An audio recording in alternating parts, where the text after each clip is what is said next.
Buenas noches, hermanos, Dios les bendiga. Preciosa, bienvenidos a esta preciosa tarde, noche para algunos. Eh, bueno, hermanos, es un placer estar de nuevo con ustedes, en compañía de todos ustedes, los que se están conectando, aquellos que se van a conectar. Siempre es un privilegio estar acompañados de ustedes y sobre todo, hermanos, lo más hermoso y mejor, estudiar la palabra del Señor, que es lo más importante. Aquí no es importante el predicador, no es importante el lugar, no es importante la situación que esté uno pasando. Aquí lo importante es hablar la palabra de Dios. Y lo importante es transmitirla, estudiarla, entenderla, ponerla en práctica, pero sobre todo obedecerla, que esa es de las cosas más difíciles, hermano. Un saludo a todos aquellos que se están conectando, aquellos que ya están al pie del cañón escuchando. Esperemos un poquito de tiempo por aquellos que van a conectarse. Y bueno, esperemos, hermanos, en Dios que este mensaje o este estudio le traiga algo nuevo. Y si no nuevo, renueve algo que usted ya creyó, que usted piensa, que usted siente en su corazón. Y en la forma de hacerlo es entendiendo un poquito lo que es, como dice el tema ahí, entendiendo las escrituras. Uno de los principales problemas que tenemos los que estudiamos las escrituras o queremos estudiar un poco a fondo las escrituras es que a veces no tenemos los medios, no tenemos los libros que nos pueden ayudar, o no sabemos dónde buscar para documentarnos y poder entender las situaciones que tiene la Biblia. Algo interesante que tiene la palabra de Dios es que cualquier situación, cualquier cosa que suceda, cualquier pregunta, cualquier duda o cualquier situación que pasemos tanto en la vida física como en la vida espiritual, la respuesta la tenemos en la Biblia. Hay muchas cosas que si le dedicáramos el tiempo necesario, el estudio necesario a la palabra, hermano, ustedes se darían cuenta de que el Dios que tenemos es un Dios tan poderoso y a la vez de tan poderoso, tan sabio, que todas las preguntas que podamos hacernos como seres humanos, encontramos las respuestas en la Biblia. Solo que a veces, como le vuelvo a decir, algunos tenemos la capacidad para estudiar, tenemos la capacidad para buscar, tenemos el tiempo probablemente. Usted dirá, bueno, es que yo trabajo, pues al menos sabemos otros que tenemos la oportunidad o tenemos la forma o los recursos para buscar documentarnos y a la vez poder entender un poquito más las escrituras para poderlas compartir con ustedes. Así que mis hermanos, un saludo a todos ustedes, a todos aquellos que ya están conectados.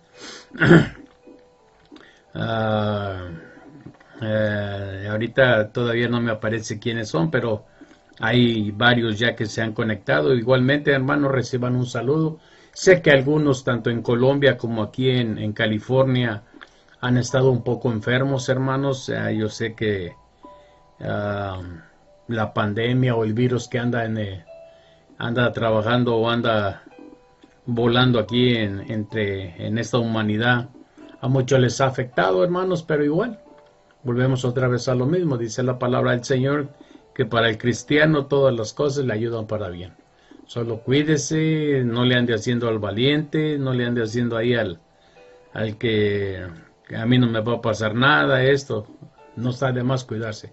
Jesús dijo en una ocasión, ser manso como la oveja, pero astuto como la serpiente. La serpiente si siente que no va a ganar, no se avienta, prefiere huir. Y a veces, hermano, es mejor dar un paso atrás por prudencia y evitarnos problemas, hermano. Desgraciadamente muchas veces el cristiano cae en el error o en la trampa del diablo de que tú eres hijo de Dios, tú esto, tú lo otro, a ti no te va a pasar nada, la fe que tienes te va a sacar adelante y todo. Pero nunca le preguntamos a Dios si lo hacemos o no lo hacemos. Ese es el gran problema. El día que le preguntemos todo lo que hagamos a Dios o todo lo que queremos hacer, Dios nos contestará sí o no. Si dice sí, es porque va con nosotros. Si dice no, es que no va con nosotros. Entonces, ¿para qué meterse? Y bueno, hermanos, pues gracias a Dios que ha sido un día de bendición. Espero que usted también haya tenido un bonito día. Que Dios haya mostrado su misericordia a cada uno de los que nos escuchan. Y igual, como le vuelvo a decir, bendiciones a todos y bienvenidos, hermanos. Así que, ¿qué le parece si cierra sus ojos y vamos a orar? Vamos a poner esto en las manos del Señor y que sea el que nos guíe en lo que es en este estudio.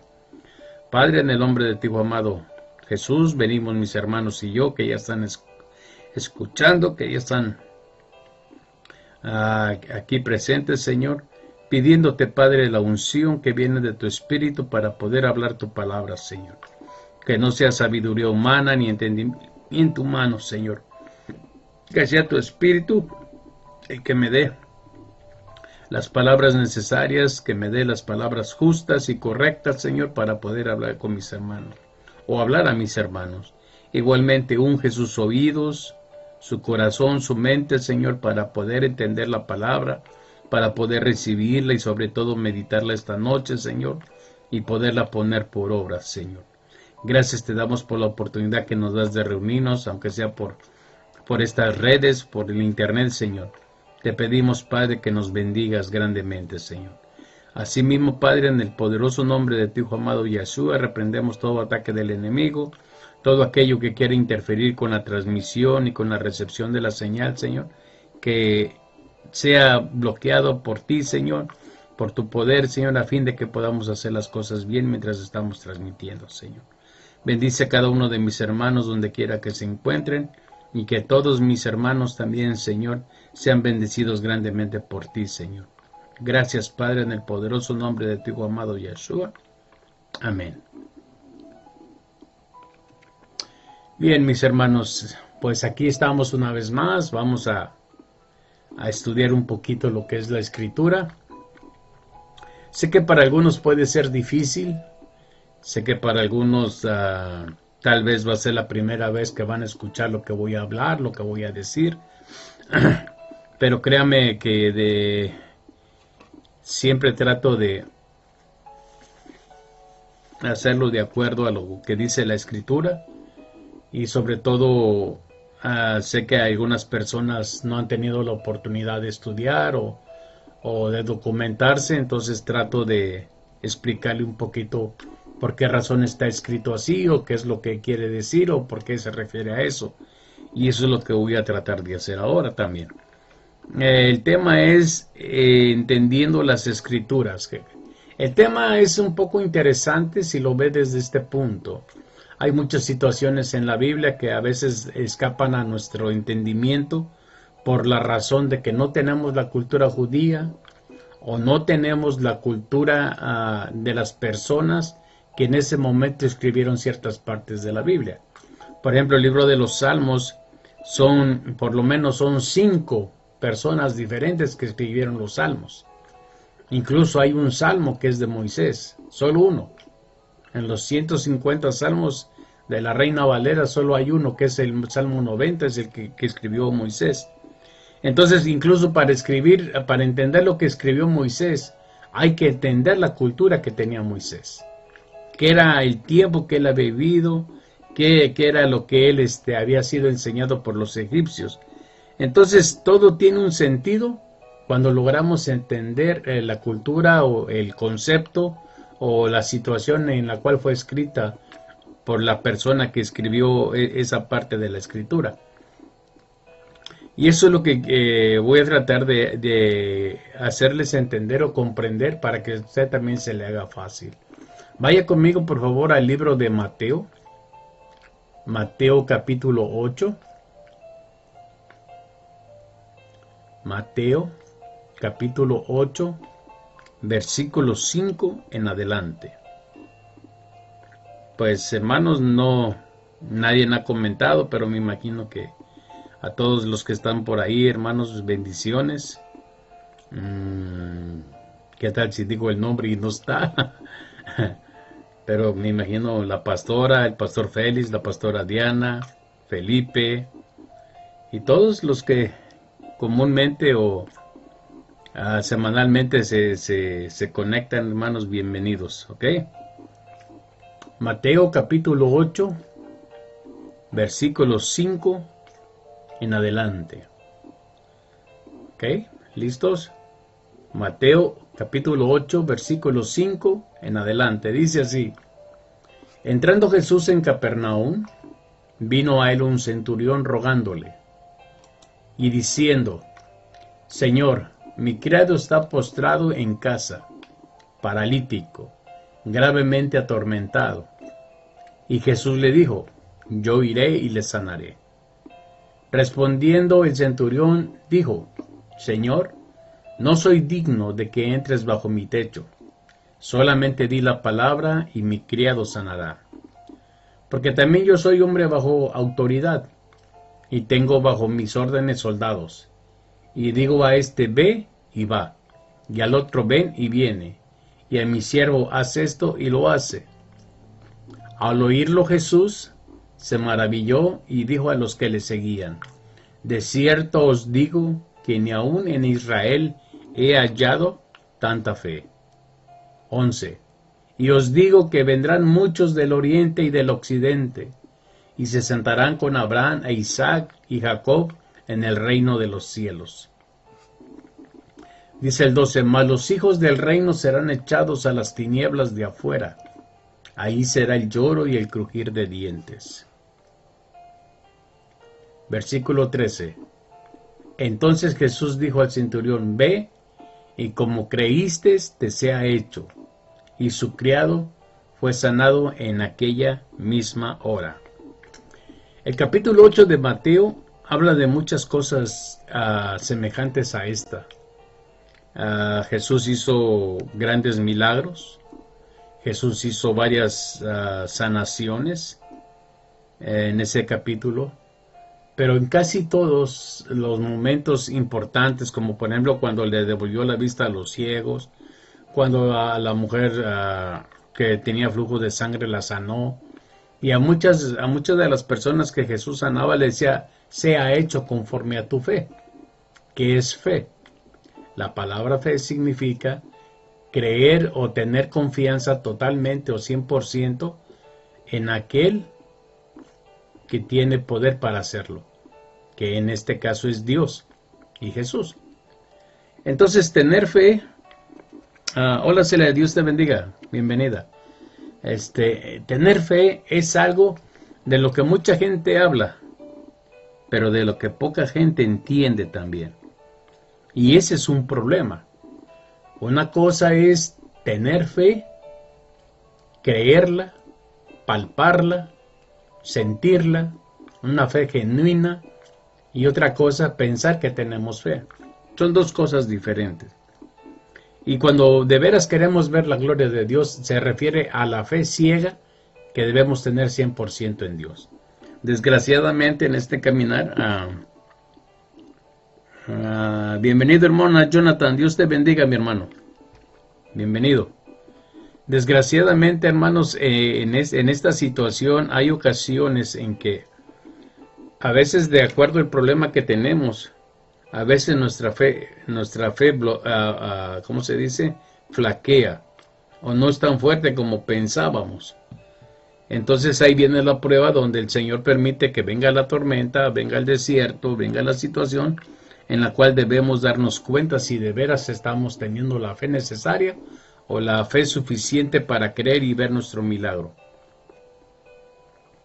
Así que muchas veces, hermano, es difícil entender ciertas partes de la Biblia, como esta que acabamos de leer en Mateo capítulo 8, versículo 5 en adelante hasta el 13. Habla de un centurión. ¿Qué es un centurión? Un centurión era una persona, era un general del ejército romano, que por lo que dice aquí la escritura, este centurión estaba destinado en Capernaum. Había una base militar o vamos a decir, un campo militar del cual estaba encargado este centurión. Era lo que comúnmente llamamos nosotros un general, o conocemos como un general. Y el general viene y entrando dice, Jesús en Capernaum, vino a él un centurión rogándole y diciendo, Señor, mi criado está postrado en casa, paralítico, gravemente atormentado. Entonces Jesús le dijo, yo iré y le sanaré. Y el versículo 8 es muy interesante. Tal vez usted no lo ha visto o no lo ha entendido de esta manera como se lo voy a explicar, pero espero que sea claro y lo entienda usted. Dice el versículo 8, respondiendo el centurión dijo, Señor, yo no soy digno de que entres bajo mi techo. Solamente di la palabra y mi criado sanará. Esa respuesta o esa contestación que le da el centurión a Jesús tiene mucha importancia. Primeramente, el ciudadano romano o los romanos eran muy afectos a tener diferentes dioses. De ellos viene la tradición de la Iglesia Católica de que para cualquier situación tienen un santo. El santo fulano para esta causa, el santo fulano para esta causa, el santo fulano para esta causa. Y al contrario del cristiano, todo lo pedimos al Padre en el nombre de Jesús. O sea, nosotros no necesitamos ni vírgenes, ni santos, ni alguien más que interceda por nosotros, excepto Jesús. Porque la misma palabra dice que entre Dios y los hombres solo hay un mediador, Jesucristo hombre. Bienvenido, Pastor Edilson. Dios me lo bendiga, hermano. Qué bueno que está con nosotros. Entonces, el soldado romano, como todo ciudadano romano, tenía la costumbre, desde niño, de que él mismo podía escoger sus propios dioses. No importaba que el dios que él buscara fuera diferente al del papá o el de la mamá. Era el Dios con el que él se sentía a gusto, ¿me entiende? Ahora bien, incluso los soldados romanos y como ciudadanos romanos tenían la costumbre de que ellos mismos hacían los monitos de barro.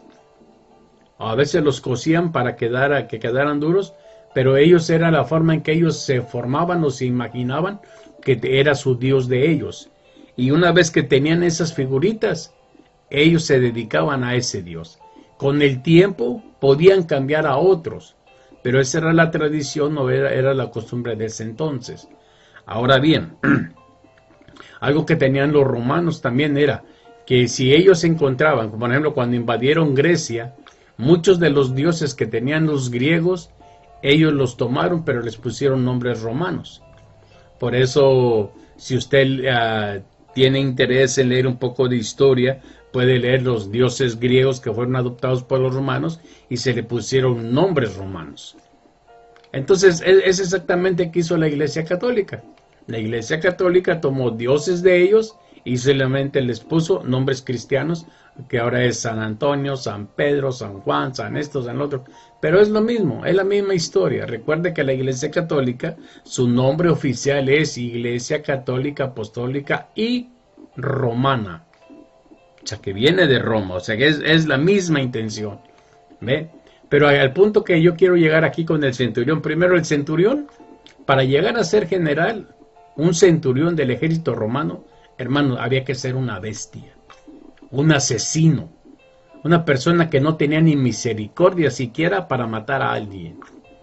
Se dice, y hay muchas historias que había veces que en las guerras donde se enfrentaban los romanos, llegaba un momento en que los soldados no podían con el ejército contrario.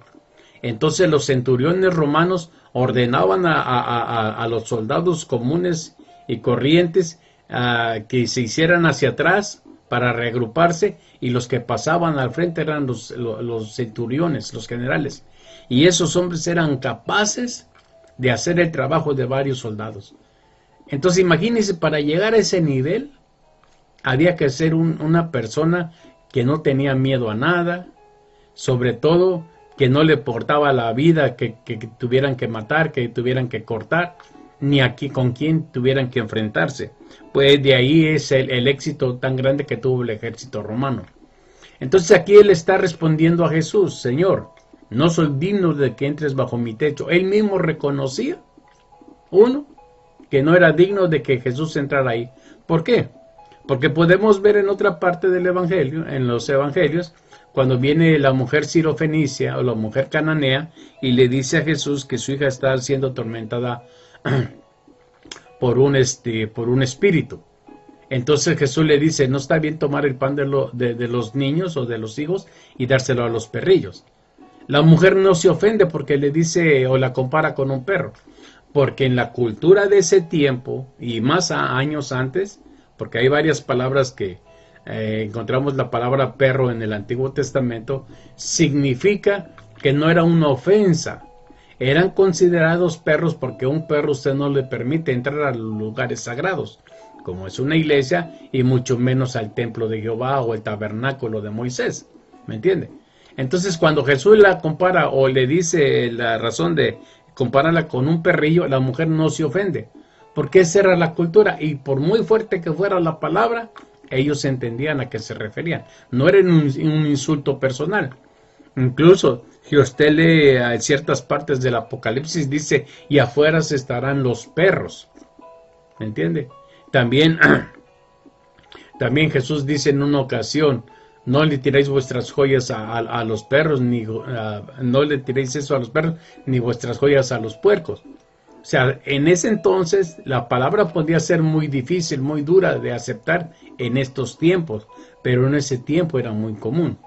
Entonces cuando el centurión le dice, Señor, es que no soy digno de que entres bajo mi techo, solamente di la palabra y mi criado sanará. He aquí el gran punto interesante. No soy digno de que entres bajo mi techo. Él sabía que no era ciudadano judío. Él sabía que era un ciudadano extranjero. Incluso podía ser hasta odiado, porque los judíos odiaban a los romanos. Aunque los romanos, cuando llegaron a tomar control de Jerusalén y de todo Israel, ellos permitieron que siguieran oficiando el judaísmo, porque a ellos no les interesaba meterse en el tipo de problemas, porque les causaba problemas cuando la gente se rebelaba. ¿Ve? Pero igualmente eso no quiere decir que muchos judíos odiaban a los romanos. Él sabía que no era agradable como ciudadano romano y mucho menos como centurión y soldado en esa tierra. Pero ¿qué está haciendo este hombre? Viniendo a Jesús y pidiéndole algo muy claro. Porque él no llegó sin pedir algo concreto. Dice, Señor, mi siervo está paralítico y gravemente atormentado. Te pido que lo sanes. Jesús le dijo, yo iré y la sanaré. Pero él reconoce que es indigno de recibir al Señor en su casa. ¿Por qué? Probablemente tenía sus dioses, probablemente tenía afiches, muchas veces lo que llamamos nosotros talismanes o amuletos. Porque así eran ellos, muy religiosos y muy dados a hacerse ese tipo de figuras. Dice, solamente di la palabra y mi criado sanará. En otro evangelio, dice el mismo relato, habla del mismo relato, pero le dice que los fariseos o los ancianos de Israel le dijeron a Jesús, dice, concédele lo que te pide, porque él ha sido muy bueno con el pueblo de nosotros. O sea, en otro evangelio da un poquito más luz de este centurión. Probablemente este centurión, yo en lo personal me imagino un centurión ya mayor, ya grande de edad, probablemente de sus 50, 60 años, porque ellos no alcanzaban a vivir todo lo que daba su vida. La mayoría moría a causa de las batallas, pero en el tiempo que llevaba ahí, tenía testimonio de que ayudaba al pueblo de Israel o al pueblo de Judá. O sea que no era una persona agresiva o prepotente con ellos, porque luego en otro evangelio así dice, concédele lo que te pide, dice, porque él ama a nuestro pueblo. Incluso hay una versión donde dice que él mismo les ayudó a construir una sinagoga, ¿me entiende? Entonces eso quiere decir una cosa, que ese hombre, a pesar de su formación militar, a pesar de la experiencia que tenía, a pesar del carácter que debía tener para no tener misericordia contra los enemigos, se dio el tiempo de preguntarse o investigar quién era Jesús. Porque cuando él viene y le pide algo a Jesús, se lo pide como una persona que lo conoce. Eso nos debe de hacer entender una cosa, hermano. Muchas veces el cristiano le pide cosas a Jesús sin conocer a Jesús. ¿Por qué? Porque en muchas iglesias y muchos predicadores te enseñan a solo pedir, dame esto, dame esto, dame esto, dame esto. Pero nunca te enseñan a que aprendas a conocerlo. Como dice el pastor Félix, lo primero que tenemos que hacer es aprender a amar a Dios y amar a Jesús. Una vez que aprendes a amar a Dios y aprendes a amar a Jesús, entonces aprendes a conocerlo. Cómo piensa, cómo habla, cómo funciona, qué es lo que hace, qué es lo que no hace. ¿Sí me entiendes? Muchas veces la gente nomás tiene a Jesús y tiene a Dios nomás para pedir, dame, dame, dame, como si fueran sanguijuelas. Esas que se pegan al cuerpo y nomás están chupando la sangre, pero no hacen otra cosa, hermano. Eso es lo que no le agrada a Dios. Este hombre sabe que es indigno, sabe también que Jesús tenía la palabra de poder y con el simple hecho de decir o declarar la palabra, su criado sanaría. Eso es lo importante de este tema, hermano. Pero para esto, como te vuelvo a decir, este hombre no dice la Biblia cuánto tiempo estaba ahí, no dice cuánto tiempo duró en ese lugar o cuánto tiempo estuvo investigando quién era Jesús. Pero cuando él llegó a hablar con Jesús, él sabía lo que Jesús podía hacer. A veces nosotros, cuando apenas venimos a los caminos del Señor, no conocemos totalmente a Jesús o no conocemos a Jesús también. Y Jesús responde. Pero eso no quiere decir que todo el tiempo va a ser así. Porque desgraciadamente hay mucha gente que viene a Dios, le pide el milagro, Dios se lo cumple y se olvida. Y se va. Y hasta que no vuelve a pasar otro problema, vuelve a estar otra vez en el desierto, en la tormenta, se acuerda y regresa y Señor, por favor dame esto. Y a veces Dios ya no contesta. ¿Por qué? Porque nomás buscan a Dios para recibir un beneficio. Desgraciadamente la mayoría de los cristianos, donde quiera que usted esté, la iglesia que usted haya visitado en la que está, la mayoría de la gente busca los milagros del Señor en lugar de buscar al Señor de los milagros. Eso es triste, pero sucede. Y es difícil, hermano. Uno como pastor o como líder a veces es difícil tratar de cambiarle el pensamiento a los hermanos de que no vean los beneficios, sino que vean al proveedor de los beneficios. Que si Dios me quiere bendecir, amén. Y si Dios no me quiere bendecir, amén. Él sigue siendo mi Dios. Eso es tener fe. Y es lo que hace este hombre. Señor, no soy digno de que entres bajo mi techo. Solamente di la palabra y mi criado sanará. Versículo 9 dice, porque también yo soy hombre bajo autoridad y tengo bajo mis órdenes soldados. Y digo a este, ve y va. Y al otro, ven y viene, y a mi siervo hace esto y lo hace. Entonces en el versículo 10 dice, al oírlo Jesús se maravilló y dijo a los que le seguían, de cierto os digo que ni aun en Israel he hallado tanta fe. Hermano, eso es lo que nos enseña muchas veces. Bienvenido hermano José Reyes, Dios te bendiga hermano. Qué bueno que estás aquí con nosotros. Esto es lo que sucede muchas veces en la iglesia. Ahora entenderás por qué Jesús dijo, los primeros serán últimos y los últimos serán primeros. Cuando llega un hermanito recién convertido que empieza a tener experiencias con Dios, hermano, es un hombre o una mujer que cualquier cosa que tú dices, ellos se quieren poner a hacerlo antes que los más viejos. ¿Qué dicen los más viejos? Está en su primer amor. Es que ahorita está enamorado, pero ya después ya se la llevará más tranquilo. Cuando la Biblia dice, le dijo Jesús a la iglesia de Éfeso en Apocalipsis, tengo contra ti que has dejado tu primer amor. Lo que Jesús está diciendo es que si nos enamoramos desde el principio, debemos mantenernos enamorados todo el tiempo de Él. Imagínense todos los que son esposos, que cuando andaban conquistando a la esposa o la esposa conquistando al esposo, eran una miel, ay que mi amor y que cariño y que no sé qué. Y ya después de 2-3 años de casado, oye tú. Entonces, ¿cuál es el chiste? ¿Sí me entiende? ¿Cuál es el chiste de perder el tiempo en andar enamorando a la mujer o al hombre para después tratarla como si fuera un extraño? ¿Cierto? Eso desgraciadamente muchas veces lo hace el cristiano. Cuando andaba en la calle, cuando andaba sufriendo, cuando andaba perdido, cuando andaba atormentado por el enemigo, andaba en las enfermedades, Jesús aquí, Jesús allá, y que mi Jesús, mi Señor y todo. Y una vez que ya pasó el tiempo y que ya están más o menos bien o que ya pasaron el problema, ya tratan a Jesús como cualquier persona y no es así. Ese es el gran problema del cristiano. Entonces aquí Jesús dice, de cierto os digo, que ni aún en Israel le ha hallado tanta fe. ¿Por qué? Porque ese hombre tenía una fe genuina. Por eso Jesús le dio lo que le pidió.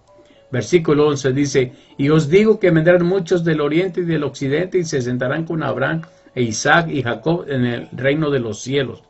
¿Por qué dice en el oriente y el occidente? No estaba hablando de la tierra de Israel, porque incluso en la misma tierra de Israel, recuerde que no muchos creían en él. Recuerde, Jesús murió un miércoles. La Santa Cena fue un martes en la noche. El viernes, no fue Domingo de Ramos, fue Viernes de Ramos cuando entró a Jerusalén. Todos le gritaban, bendito el que viene en el nombre de Jehová. Baruch haba Bashem Yahweh. Bendito el que viene en el nombre de Jehová. Sin embargo, 5 días después, todos gritaban, crucifícale, crucifícale. Que la gente es muy emocional, hermano. La gente es muy emocional. Y para adorar a Dios, para creer en Dios, no debe ser emocional. Pablo lo dice. Lo que yo tengo que decir, lo que tengo que orar, todo lo que tengo que hacer, lo tengo que hacer con entendimiento. ¿Por qué? Porque la emoción, si dejo que me domine, me hace llorar y veo las cosas sufriendo. Si me dejo que la emoción del orgullo me domine, veo las cosas con orgullo y no veo la sencillez de los demás. Entonces, el adorar a Dios tenemos que hacerlo con un pensamiento correcto, con dominio propio, saber lo que estamos haciendo y no por las emociones. Desgraciadamente, en estos años, en estos 20, 30 años que llevamos pasados, la iglesia ha sido enseñada a moverse con Dios por medio de las emociones.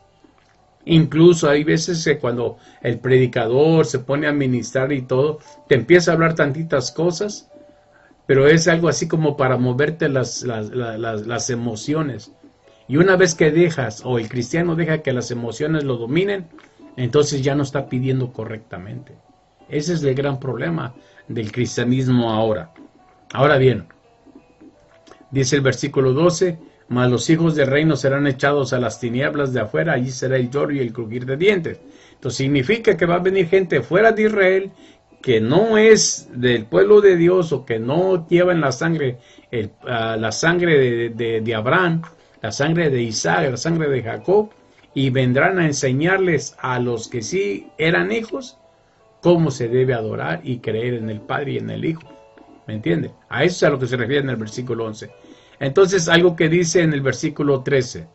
Entonces Jesús dijo al centurión, ve, y como creíste, te sea hecho. Y su criado fue sanado en aquella misma hora. Como le vuelvo a decir, lea el capítulo 8 completo. Puede leer también las parábolas donde Jesús sanó, no las parábolas, la historia donde Jesús sanó a los 2 ciegos, donde sanó a la mujer de flujo de sangre, y varias personas que sanó, le dijo, sea conforme tú has creído, o conforme a tu fe. ¿Por qué? Jesús no tiene ningún problema. La Biblia dice que Jesús es el autor y consumador de la fe. Dios no tiene ningún problema. Es más, Dios en el libro de Isaías, en el libro de Jeremías y también en Ezequiel, muchas veces se refiere, ¿acaso la mano de Dios ha perdido su fuerza? ¿Acaso la diestra de Dios ha perdido su poder? No, ¿por qué? Porque Él sabe que Él lo tiene. ¿Cuál es la diferencia de que Dios lo tiene, Jesús tiene el poder, pero el ser humano, el cristiano, no lo recibe? Por su falta de fe. Cuando venimos a pedirle algo a Dios, Tienes que creer que lo vas a recibir, dice la palabra. Pero hay otra cosa muy interesante de la que muchas veces se olvida el cristiano. Tienes que pedirlo de acuerdo a la voluntad de Dios. Por muchos años se ha enseñado. Bienvenida, Vanessa, Dios te bendiga, amiga. Muchas veces se ha enseñado en la iglesia que Dios es quien recibe las órdenes y no es el cristiano. En muchas iglesias americanas, incluso hispanas, se dice, tú pídele a Dios, exígele que te diga esto, decreta esto, ordénale esto, para que te lo dé, porque el que no pide no recibe. Y no es así. Cuando nosotros le pedimos a Dios, al Padre y a Jesús, debemos decir, dijo Pablo, si es tu voluntad. Si es tu voluntad. Tal vez yo no estoy pidiendo correctamente, tal vez no estoy pidiendo algo que no me merezco, o estoy pidiendo algo que no me va a dar. Entonces cuando yo digo, Señor, si es tu voluntad, dámelo. Si no, no. Ahí estás dando la pauta de reconocer que Él es el que tiene la última palabra y es su voluntad si lo hace o no lo hace. Pero no se trata de eso de que tú eres hijo de un rey, tú exiges tus derechos como hijo de un rey. Tú tienes derecho a esto, tienes derecho a prosperidad. Y aquí viene un punto muy interesante que también tiene que ver con lo que yo te estaba diciendo, que a veces no necesitamos documentarnos para entender lo que es la palabra de Dios. Mira, te lo voy a decir bien sencillo. Mucha gente enseña en las iglesias que tú tienes que reclamar las cosas por una palabra que Dios le dijo al pueblo de Israel. Le dijo, cruzarán el Jordán. Dice, y será tuyo todo lo que la planta de vuestros pies pisen. ¿Eso está en la Escritura? Sí. ¿Eso lo dijo Dios? Sí. Aquí viene el punto. ¿Dios te lo dijo a ti o se lo dijo al pueblo de Israel de ese tiempo?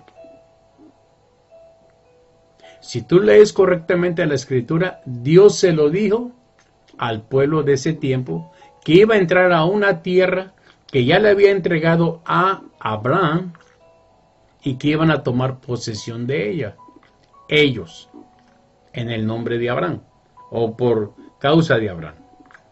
Pero decir yo voy a ir a entrar a esa casa o ese apartamento, a ese edificio y voy a tomar esa promesa que Dios le dijo al pueblo de Israel, la voy a hacer mía, ¿qué crees que van a hacer? Me van a botar a patadas, hermano. Porque si esa promesa fuera para mí, todo lo que yo pisare, o me subiera a un carro, o entrara yo a un dealer, un lugar donde venden carros nuevos, me subiera yo a un carro y lo agarrara y dijera, esto es mío, agarro las llaves y me lo traigo y nadie me dice nada. Pero ¿por qué no podemos hacer eso, hermano? Porque desgraciadamente hemos mal sido enseñados en las iglesias. Hay promesas que fueron dichas, palabras que fueron dichas para el pueblo de ese tiempo, para la situación que iban a tener ellos en ese tiempo, y esas promesas no las puedo tomar para mí, porque para mí no se cumple. O dígame usted que renta, ¿por qué no dice todo lo que pise la planta de mi pie es mío y ya no pague la renta? Hermanito, al ratito lo van a botar con todo hijos y todos sus tiliches para la calle por no pagar la renta. Entonces hay palabras que fueron dadas en su tiempo, en su momento y para la situación en ese momento. Pero eso no califica para todos, hermano. No califica para todos. Por ejemplo, en el libro de Joel dice, y los viejos tendrán sueños y los jóvenes tendrán sueños. Hablando de sueños proféticos. Eso se ha cumplido en muchas personas, pero no en todas. Entonces, ¿se equivocó Dios o nos equivocamos nosotros en apropiarnos palabras que no eran para nosotros?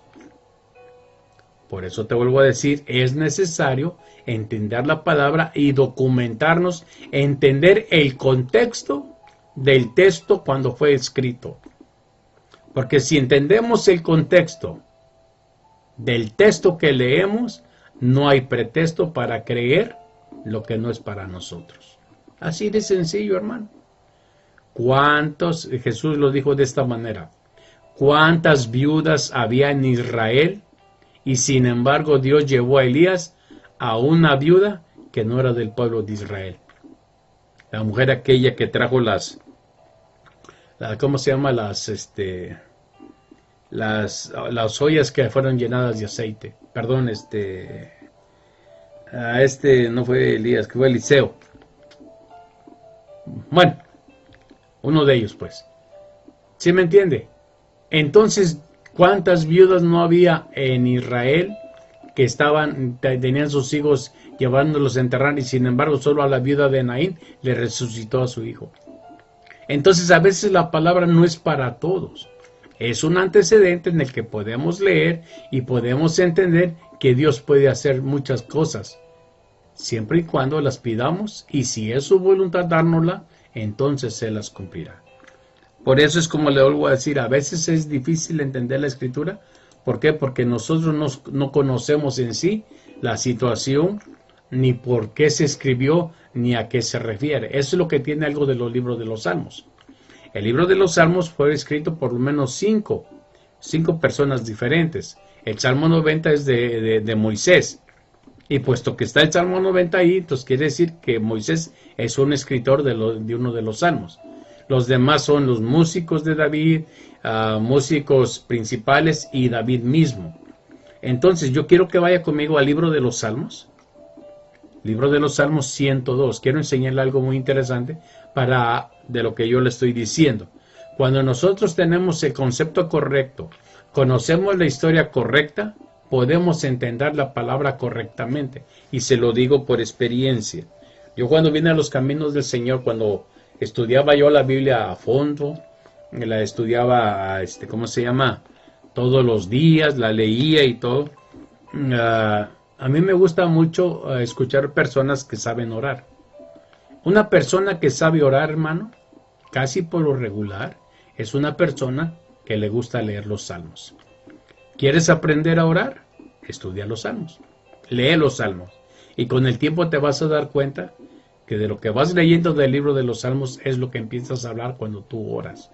Muchas personas se da uno cuenta cuando oran, si lee Proverbios, si lee Eclesiastés o lee Salmos. ¿Entiendes? Pero lógicamente para entender eso hay que saber o haber leído antes esos libros. Bienvenida a mi mamá también que anda por allá en Cuautla. Entonces eso es lo interesante. El Salmo 102, el título que va a encontrar ahí en su Biblia se llama La oración de un afligido. Oración del que sufre cuando está angustiado y delante de Jehová derrama su lamento. Hace muchos años, hace unos 25 años, 26 años, yo leí esta historia o este salmo, pero no lo entendí. Incluso yo llegué a pensar, este salmo está equivocado. Quien escribió este salmo no sabía lo que decía. Eso yo lo dije y le voy a explicar por qué. Dice el Salmo 102, versículo 1 al 6. Dice, oración del que sufre cuando está angustiado y delante de Jehová derrama su lamento. Jehová, escucha mi oración y llegue a ti mi clamor. Dice, no escondas de mí tu rostro el día de mi angustia. Inclina a mí tu oído, apresúrate a responderme el día que te invocare. Porque mis días se han consumido como humo, y mis huesos, cual tizón, están quemados. Fíjate lo que está diciendo el versículo 3. Porque mis días se han consumido como, ¿de dónde sale el humo? De una fogata, de un fuego. Mis huesos, cual tizón, están quemados. Se está hablando de que algo lo está quemando. Podamos decir espiritualmente, pero físicamente también. 4. Mi corazón está herido y seco como la hierba. Seco, ya que no tiene agua, no tiene humedad. Por lo cual me olvido de comer mi pan. 5. Por la voz de mi gemido, mis huesos se han pegado a mi carne. Eso significa una persona que al no comer adelgaza. La piel se pega a los huesos, desnutrición. Y este es el punto al que yo quería llegar. Versículo 6. Soy semejante al pelícano del desierto. Soy como el búho de las soledades, o el búho que vive en las ruinas. Esta palabra, el versículo 6, dice, soy semejante al pelícano del desierto. Y yo dije, hace muchos años, esto está mal. En el desierto no hay pelícanos. Es irreal. No es así. Siempre estuve con eso en mi mente de que esa palabra estaba mal escrita, que podía ser la traducción, podía ser cuando la tradujeron no lo pusieron bien. Pero ve cómo es Dios. Como unos 10, 15 años después, una vez estaba yo en mi casa sentado en Los Ángeles y me puse a ver un programa de Discovery Channel o National Geographic, no me acuerdo. Y resulta que estaban pasando los pelícanos del desierto, ese era el tema.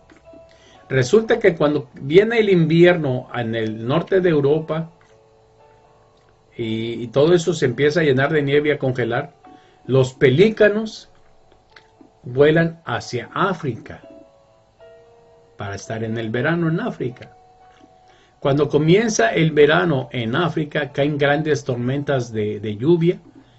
Y hay un lugar que se llama, tú lo puedes buscar ahorita en internet si lo quieres, se llama el desierto de Kalahari, en el centro de África. Son tan grandes las tormentas de agua que caen alrededor y en ese lugar, que toda esa agua va a dar a un lugar y provoca que se forme una especie como de océano pequeño, o como un gran lago, pues para que me entiendas. Entonces, cuando los pelícanos vuelan hacia el sur, emigran saliendo del frío, van a dar ahí al desierto del Kalahari, que se empieza a llenar de agua, y entonces ahí llegan los pelícanos y empiezan a poner sus huevos. ¿Entiendes? Una vez que ponen sus huevos, un pelícano, para poder volar, tiene que pasar por lo menos 4 o 5 meses para que le salgan las plumas con las que pueda volar. Entonces resulta que se forma ese lago, llegan los pelícanos del norte, de Asia, de Europa, de los lugares fríos, y empiezan a anidar ahí, poner sus huevos y nacen sus polluelos.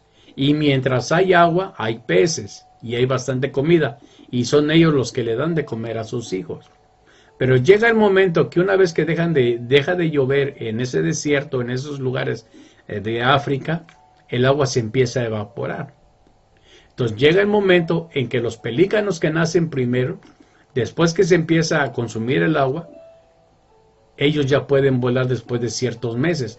Pero los pelícanos, los pollitos que nacen al final de la temporada, esos no son tan, ¿cómo se dice? No son tan afortunados. Porque una vez que se va consumiendo el agua, llega el momento en que los pelícanos tienen que regresar al lugar de donde salieron.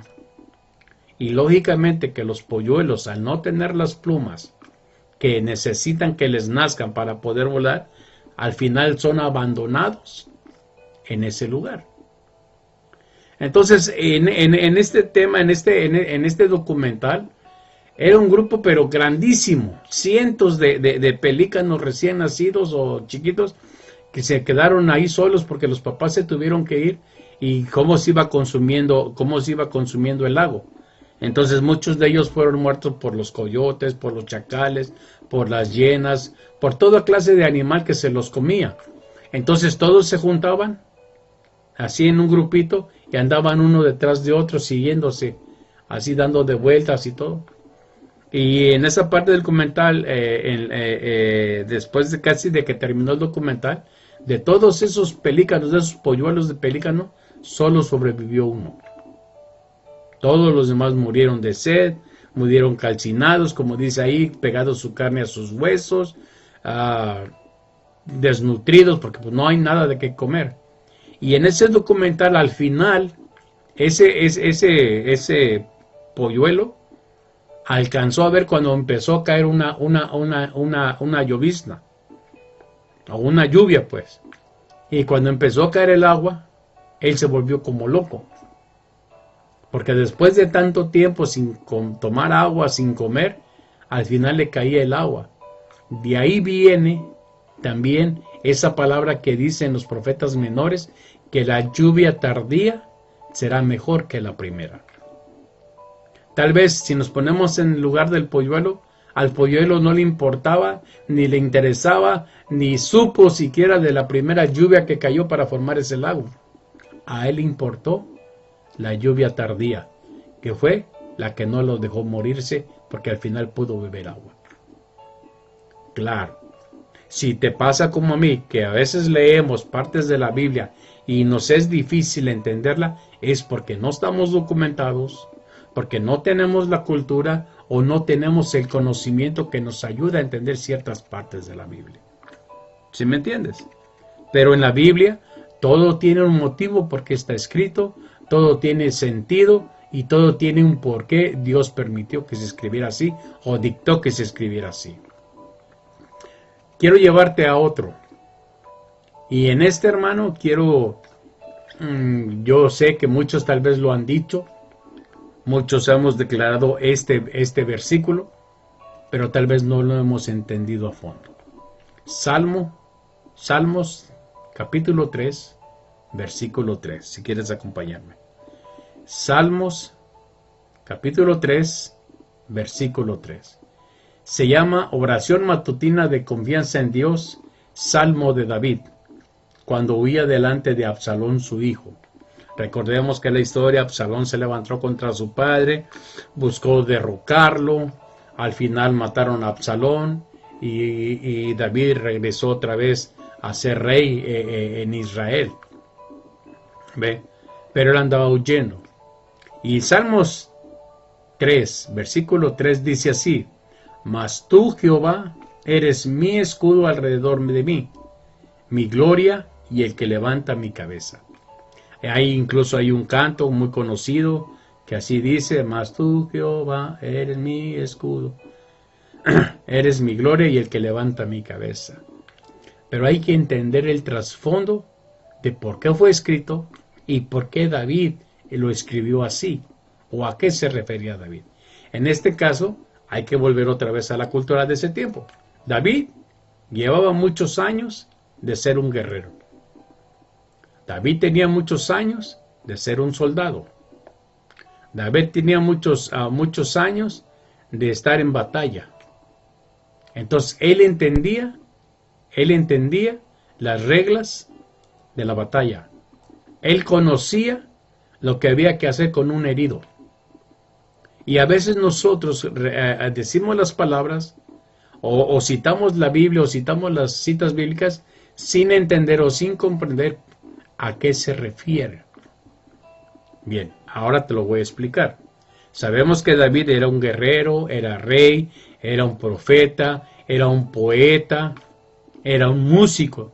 Tenía muchas habilidades, muchas cualidades. Pero aquí está hablando como un soldado. ¿Qué pasa? Dice: Mas tú, Jehová, eres escudo alrededor de mí, mi gloria el que levanta mi cabeza.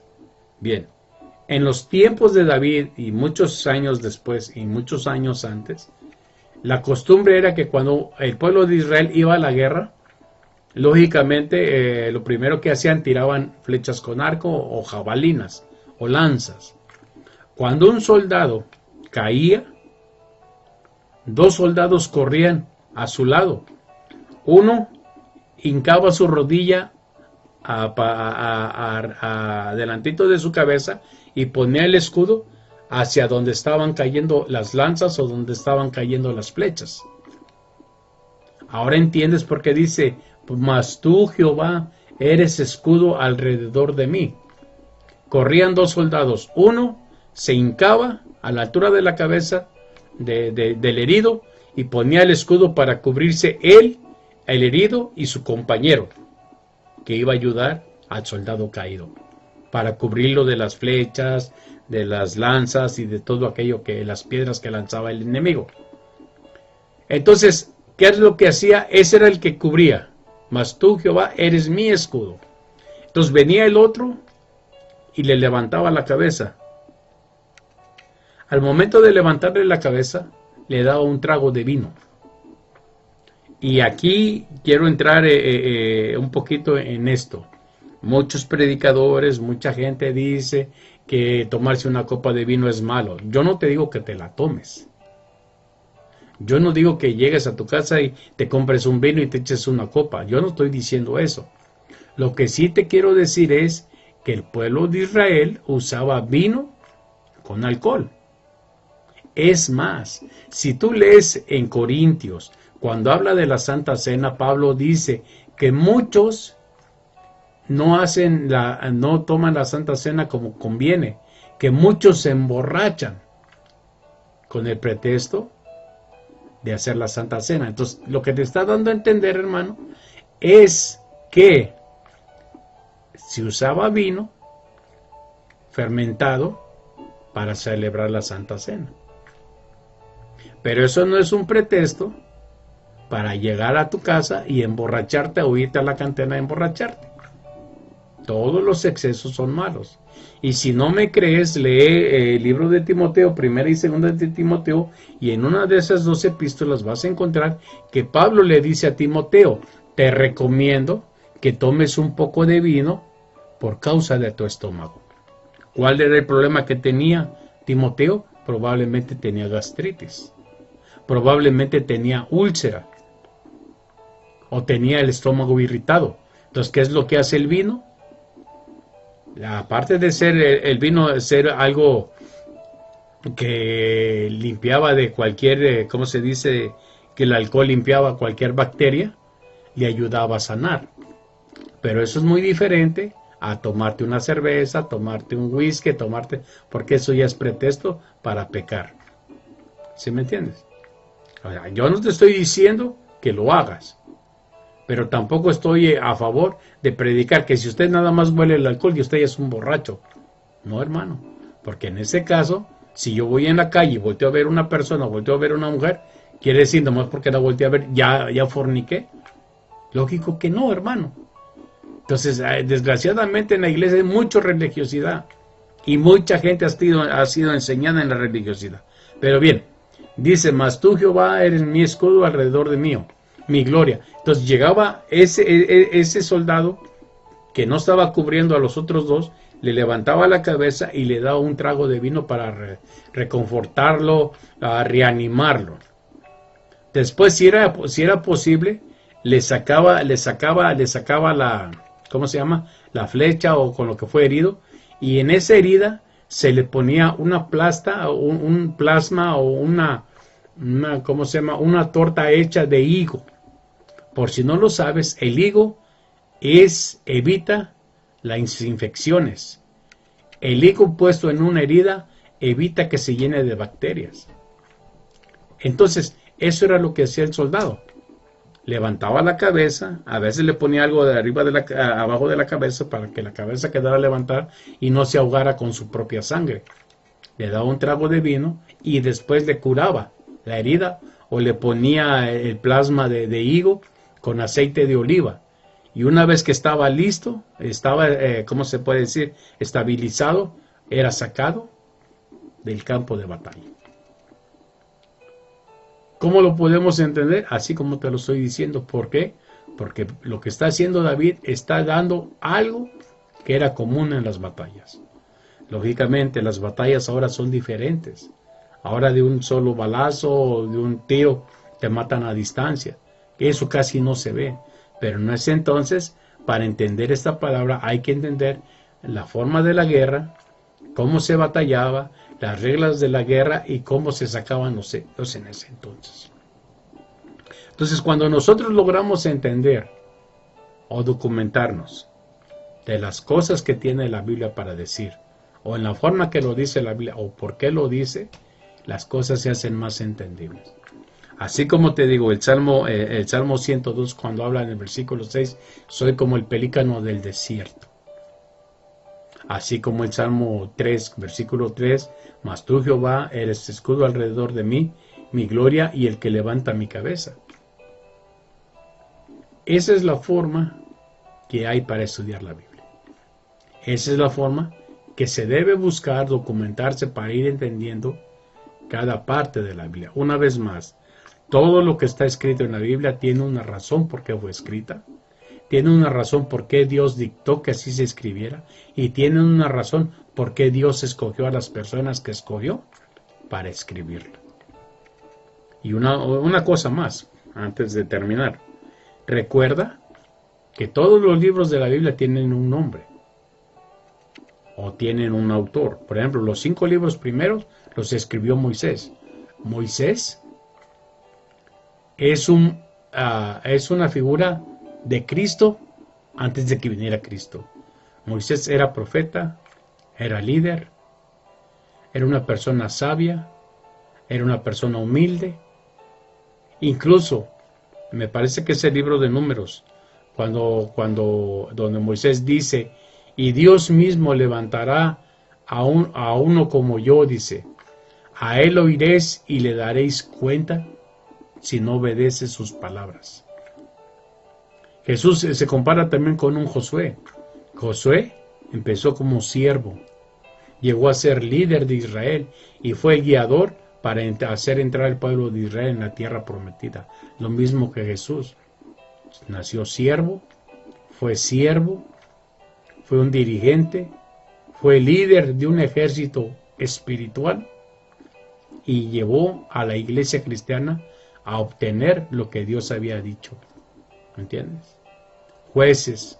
El libro de los jueces, cada juez que Dios levantaba era para redimir o para liberar al pueblo de Israel de sus enemigos, que es lo mismo que hizo Jesús. Fue levantado, juzgó de acuerdo a la palabra de Dios e hizo que redimió al pueblo, que todo aquel que ha creído en él es un pueblo nuevo para Dios. Esther fue una mujer que fue intercesora por su pueblo y al final logró salvar a su pueblo, lo mismo que Jesús. Jesús vino a salvar a su pueblo y sigue salvando a su pueblo para Dios. Ruth dejó todo por dedicarse a servir a su suegra, pero sobre todo servir al Dios de su suegra, que era Jehová de los ejércitos. Jesús dejó todo allá en su reino en el cielo, todo lo que él era allá en el cielo, su gloria, su divinidad, todo por venir a adorar a Dios y servir a Dios en lo que Dios le mandó. Eso lo leemos cuando él está de rodillas, diciendo, Señor, si es posible que pase de mí esta copa, así sea, pero no sea mi voluntad, sino tu voluntad. Por eso le digo, es necesario a veces entender un poquito el contexto o el tiempo o las costumbres de ese tiempo donde fue escrita la Biblia. Y todo va a ser más fácil para entenderlo, hermano. Así que mis hermanos, pues fue un placer haber compartido con ustedes. Eso es lo que el Señor me dio para compartir ahora. Espero, mi hermano, si usted nunca lo había escuchado, lo que le acabo de decir, espero que ahora lo medite, lo piense, pero sobre todo, hermano, lo invito a que estudie. Lo invito a que se documente, a que investigue. Y gracias a Dios, nosotros ahorita en este tiempo tenemos mucha facilidad porque es cosa de meterse al internet y buscar este tipo de cosas. Hace 20, 30 años, hermano, era difícil, todo era con libros. Cualquier cosa que uno quería estudiar había que comprar libros. Yo compraba muchos libros. Algunos me servían, otros no me servían. Pero ahora, gracias a Dios, ya no compro libros. ¿Por qué? Porque todo buscando en el internet se encuentra. El internet es bueno cuando quieres hacer cosas buenas. El internet es malo si lo quieres usar para pecar. Entonces, en nosotros está la decisión de hacer las cosas bien o hacer las cosas mal. Así que, mis hermanos, espero que lo hayan entendido, espero que mediten en esta palabra. Yo los invito, no los obligo, los invito a que lean su Biblia, a que investiguen, a que pregunten, a que hermanos, ustedes mismos busquen conocer más y más de su Dios, de su Señor Jesús, Señor, el Señor de todos nosotros, porque solamente así llegaremos al conocimiento de Él. Así que, mis hermanos, cierren sus ojos, vamos a orar. Padre, en el nombre de ti, Hijo amado Jesús, te damos gracias, mis hermanos y yo. Te damos gracias por tu palabra, te damos gracias por todas las cosas, Señor, que has puesto en mi boca, Señor, y que espero que mis hermanos lo hayan entendido, Señor, y que esta noche meditemos en ella.